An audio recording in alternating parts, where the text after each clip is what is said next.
If you're in Tampa, Florida or Orlando and you're pricing out one more homeowner's insurance renewal and it stings, well, you're not alone. Today, we're going to break down the real cost of living shift when you move from Florida to Northeast Ohio. And today, we're going to be in Medina, Ohio. We're going to compare 7 budget items that you should consider before making that move. So stick around to find out what that lifestyle trade-off is going to look like so that you can decide, hey, is this move going to be worth it for me?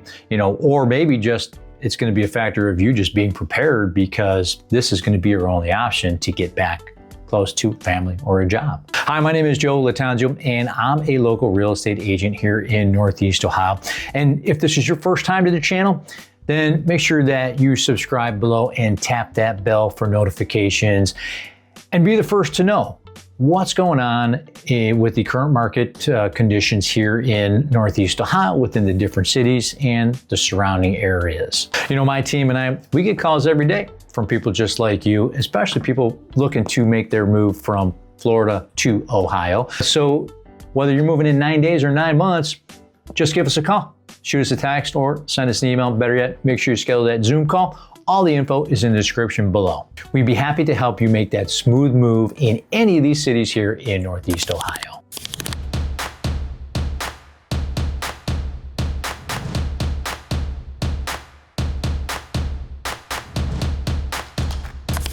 Based on the U.S. Census Bureau for 2022, Florida is actually the top source state for people moving to Ohio. And that trend has held steady with Florida overtaking neighboring states like Kentucky in recent years due to factors like family ties and job opportunities in manufacturing and in healthcare. And also the lower cost of living in Ohio compared to Florida's rising insurance costs, which have only been exacerbated by all the hurricanes. And then you've got the reverse snowbird effect, where many Ohioans relocated to Florida for retirement, for warmth, but return for affordability and then proximity to family. Northeast Ohio, which has around 16 counties, receives a significant share of migrants from Florida, as it's the state's most populous region and home to major employers like the Cleveland Clinic, and then you've got manufacturing hubs out in Akron. According to U-Haul's 2025 mid-year report, which tracks one-way rentals, it indicates that Tampa, Florida is a top origin for moves to Ohio cities. Tampa's net migration spiked 15% in 2025 per U-Haul, and a notable share, about 8%, heading to Ohio metros. And then Orlando is right behind Tampa for Ohio migrants. All right, let's talk about some of the cost of living shifts that you can expect and the budget items that you might want to consider. Florida is famous for no state income tax, which is probably the reason why a lot of people went to Florida to retire, and then now they're making their way back to Ohio. Now, Ohio does have one. Lower simplified brackets these days, roughly from 0 to 3.5%, just depending on your income. Now, if you work in Ohio, there's also the municipal income tax in many cities, which is between 1 to 2.5%. That's going to be kind of common. Most Ohioans think RETA, which, it's not a tax itself, but the Regional Income Tax Agency, and they just collect the taxes for the cities. Now, on the flip side, Ohio's state sales tax rate is about 5.75%, plus the small county add-ons kind of bring it closer to that 6.5% to 8%. While Florida's state sales tax is around 6%, plus you have the surtax that's out there that often nudges the effective rate to about 7%, just depending on the county.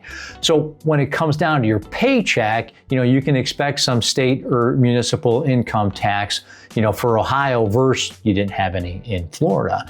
And from a sales tax perspective for purchases, sales taxes, they're going to be kind of similar, but a tad lower in Northeast Ohio compared to many of the counties, once you get that surtax included in Florida. One budget item that you're going to want to take a look at is your day-to-day spending, like groceries. Good news is that, your basic groceries are generally going to be tax exempt both in Ohio and Florida. Now, what pushes those totals around are going to be the prepared foods and your brand choices. All right, recent snapshots show that chicken breasts in Tampa, Florida are going to be around $3 to $8 a pound, and it's about what you can expect here in Medina. Now, if you want premium organic, you're going to be closer to $12 a pound. Fruit is going to be a little bit more pricier in Florida than Ohio, and that's just due to the location to major agricultural hubs. All right, as an example, apples.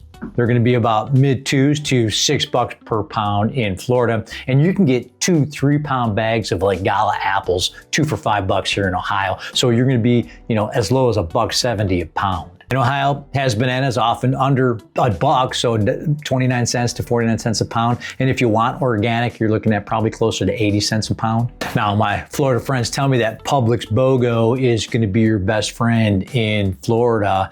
And then here in Medina, you've got Marks for savings on fruits and veggies. In the Cleveland, Medina area, milk and bread are kind of often ring similar, to Florida. That's just going to be depending on the store that you go to and the sales that they have. If you shop smart, store brands, weekly ads, you're not going to see a life-changing gap at the register here in Medina. What you're going to want to do is, watch those weekly ads for you've got Bueller's, Myers, Target, Marks, there's Walmart, Aldi's, there's a new Acme that went up not too long ago here in Medina. So you do have quite a bit of grocery stores to choose from, for some of your savings. And then you're gonna wanna stick to staples at warehouse clubs like Costco's or Sam's Club, for your bulk purchases, which are located, within 20 minutes from Medina. And then, when produce is in season, you can always go local. One of your local farmers, there's a farmer's market out here in Medina that happens throughout the summertime. And then, a couple of the other different cities that are close by as well. Okay, let's talk number 3. It's in the category of transportation. Okay, drivers, this is gonna be where budgets win or lose. Now, gas prices bounce, but Florida is often a touch lower than Ohio for your average gas prices. Not a game changer, but a nice to have, right? But car insurance in Florida, now that's gonna be your wake-up call. Full coverages, that can average to 2 times that of Ohio.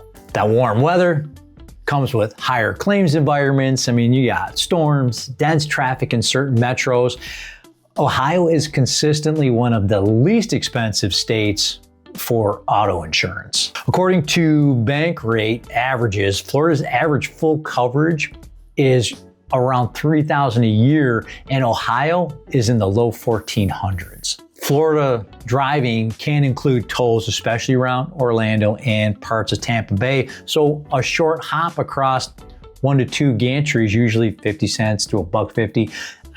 With each pass, it's not New York City level, but if you commute daily, it's gonna add up. You have your tolls here in Ohio, but it's not as much or frequent as traveling through Florida. Ohio gas prices may be a touch higher, but you're still saving a ton of money, that you would spend on either daily tolls in Florida and or the higher insurance rates that you can expect. Okay, let's talk number 4, quality of life. And with that, you've got some hidden costs. Okay, let's be honest, you've got trade-offs. Florida wins on beach weather and no state income tax. And Ohio wins on the insurance sanity. Yeah, 4 seasons. You got a community pace, so lots of parks, youth sports, festivals, and places where everyone just kind of seems to know your kid's name kind of vibe. Then you got Medina downtown, kind of charming little downtown. You're 30 to 40 minutes from Cleveland's big city amenities, but there are some hidden costs to remember. There's time and stress. So you've got storm prep versus snow prep. So pick your poison. What about home features? You have basements in Ohio, which give you that added storage and storm safety.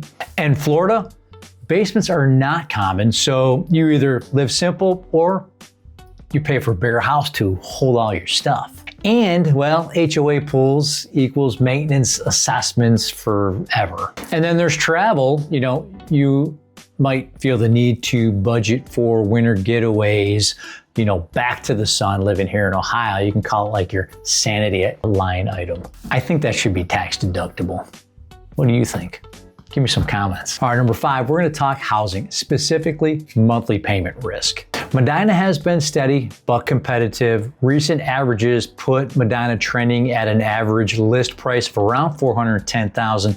That's depending on neighborhood and the updates. Now Tampa's a little bit higher with list prices around $447,000, and the neighborhood spreads are gonna be a little bit wider. So if you're selling in Tampa and buying in Medina, your purchase price may change a little, but what is most likely gonna change is your monthly payment risk. Now we're talking property taxes, insurance, which is a big one, and your maintenance pattern. So that's going to shift a little bit because now you got basements, you got furnaces, you got snow equipment. So those are going to be some line items that you need to add. You need to, when you're looking at houses, you kind of need to take that into consideration of maybe any updates that you need or repairs that are going to be needed within the next 5 years. The big swing factor, homeowners insurance.